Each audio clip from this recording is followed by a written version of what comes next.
انداز دیکھیے، ارشاد فرمایا والعصر، رب فرماتا ہے مجھے زمانے کی قسم ہو۔ اللہ کو بھی قسم اٹھانے کی ضرورت ہے، مالک کریم کو بھی کیا حاجت ہے کہ وہ قسم اٹھائے، لیکن تاکید کر کے بات ذہن میں اتارنے کے لیے۔ انسان کا مزاج ہوتا ہے نا، جس بات پہ قسم اٹھائی جائے اس کو انسان سمجھتا ہے زیادہ پکی ہے، تو طبع انسانی کے مطابق بات کی، فرمایا والعصر، زمانے کی قسم ہو۔ انسان کو پیدا کرنے والا رب قسم اٹھا کے انسان کی ایک بات کرتا ہے، والعصر، مجھے قسم ہو زمانے کی، ان الانسان لفی خسر۔ انسان کو پیدا کرنے والا رب فرماتا ہے بے شک انسان خسارے میں، گھاٹے میں، نقصان میں۔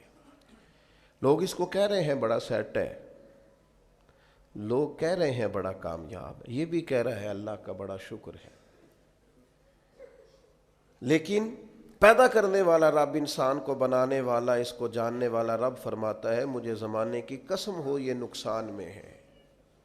اور خسارہ اس خسارے کو نہیں کہتے ہیں کہ لوگ کہتے ہیں میں نے کاروبار کیا تھا تو نفع نہیں ہوا، نقصان ہوا۔ خسارہ اس خسارے کو کہتے ہیں جو اصل مال بھی ضائع ہو جائے، راس المال بھی ضائع ہو جائے تو کہتے ہیں خسارہ ہوا ہے، یعنی اس کے پاس جو تھا اس میں بھی یہ خسارے میں کیا؟ یا اللہ سارے خسارے میں ہے؟ فرمایا نہیں، الا الذین آمنوا، جن میں 4 صفتیں پائی جائیں وہ نہیں خسارے میں۔ ان میں پہلی صفت یہ ہے کہ الا الذین آمنوا، بے شک وہ لوگ جو ایمان لائے، مگر وہ لوگ جو ایمان لے آئے، جن کا ایمان مضبوط ہو، جن کا عقیدہ ہو کہ اللہ ہمارا رب ہے، وہی پیدا کرنے والا ہے، وہی رزق دینے والا ہے، اسی کی تقدیر کا غلبہ ہے، رب کریم ذرے ذرے کو جانتا ہے، اللہ تعالیٰ نے جس حال میں رکھا ہے یہی حال میرے لیے بہتر ہے۔ انسان محنت پوری کرے، نتیجہ اپنے رب پہ چھوڑ دے، اسباب سارے جمع کرے، بھروسہ اپنے اللہ تعالیٰ پہ کرے، عقائد کے لحاظ سے پختہ ہو، اور پھر اس کا عقیدہ ہو کہ بعد از خدا بزرگ توئی قصہ مختصر، کائنات میں سب سے عرفہ والا، عظمتوں والے، شانوں والے، بلندیوں والے، رفتوں والے، کائنات کے امام، نبیوں کے امام، رسولوں کے امام، فرشتوں کے امام، محبوب مطلق اگر کوئی ہے تو جناب محمد رسول اللہ ہے صلی اللہ تعالی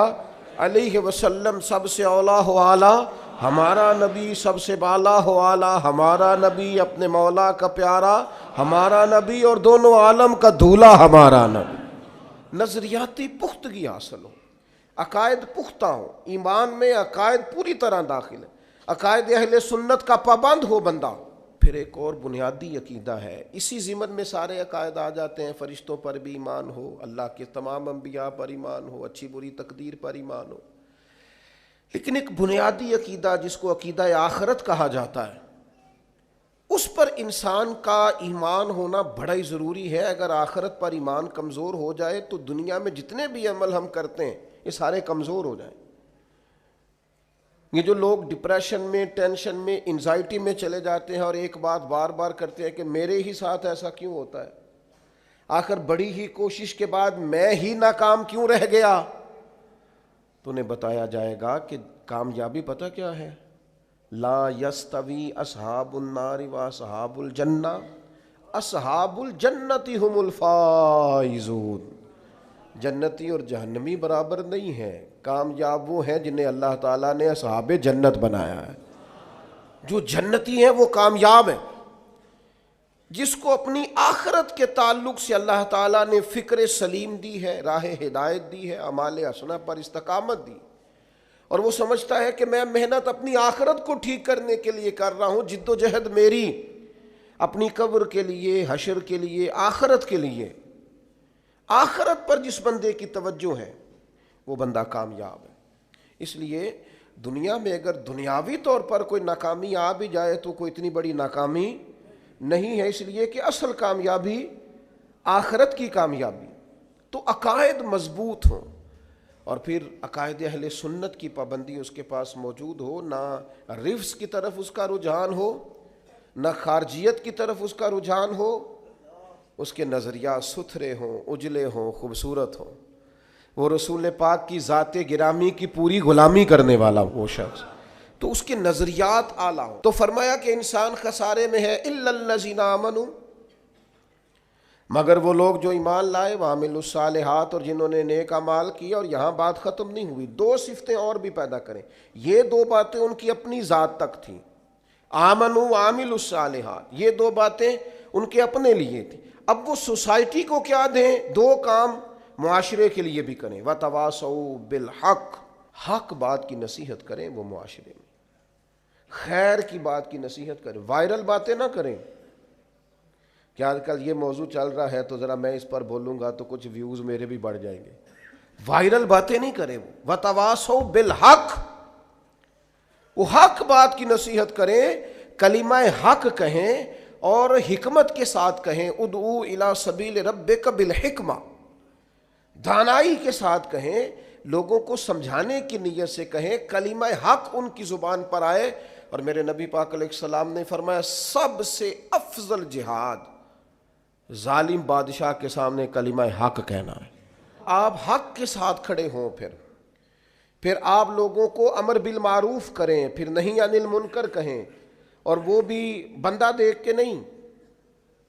اگر امیر آدمی غلطی کر رہا ہے تو پھر آپ خاموش ہیں، اور کسی غریب کو کرتے دیکھ لیا ہے تو آپ نے دینی حکمت کو بھی پیش نظر نہیں رکھا اور اسے رسوائی کر دیا ہے، آپ نے اسے سخت ترین تکلیف سے گزار دیا ہے۔